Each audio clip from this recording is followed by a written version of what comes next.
더불어민주당이 외면한다고 외면되어질 문제가 아닙니다. 절차적 정당성을 중시하였다고 하는 것이 마치 궁시렁거리는 것처럼 들립니다. 문재인 대통령과 더불어민주당이 주장하는 검찰개혁이 실은 검찰 장악이었다는 것이 설명할 필요도 없이 드러나고 있습니다. 이제 더불어민주당은 이낙연 당대표가 법무부의 진상규명과 병행해 국회 국정조사를 추진하자고 제안하여 야당이 이를 수용한 추미애 법무부 장관의 윤석열 검찰총장에 대한 직무정지 명령 등으로 인한 법치문란 국정조사 요구를 합의 처리하여야 합니다.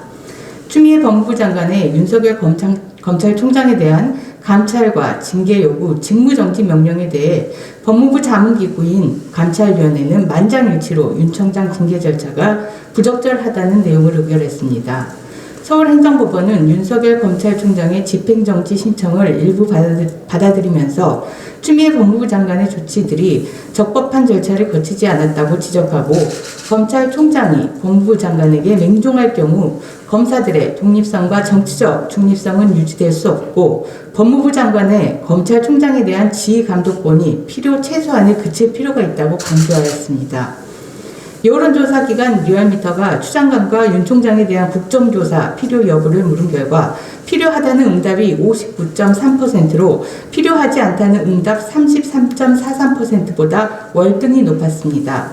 이처럼 자문기구도 법원도 국민 여론도 추미애 법무부 장관의 윤석열 검찰총장에 대한 감찰, 징계 요구, 직무정지 명령이 법치주의를 위협하는 행위라는 공감대가 형성되고 있기에 더불어민주당이 외면한다고 외면되어질 문제가 아닙니다.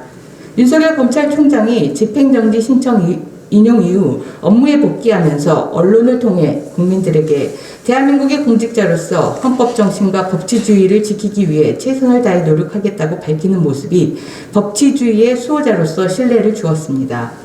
이에 반해 문재인 대통령이 내내 침묵을 이어가다가 여권 인사인 이용구 변호사를 법무부 차관으로 내정하면서 징계위원장을 맡지 않도록 조치하여 절차적 정당성을 중시하였다고 하는 것이 마치 궁시렁거리는 것처럼 들립니다. 문재인 대통령과 더불어민주당이 처한 현실입니다.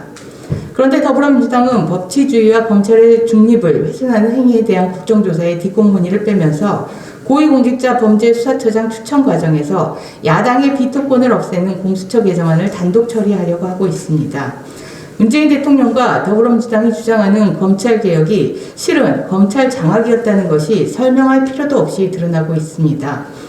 이미 그 속내를 다 들켜버린 문재인 대통령과 더불어민주당이 이판사판으로 상황을 모면하려고 하지만 그럴수록 수렁에 깊이 빠져들 뿐이라는 사실을 알려드립니다.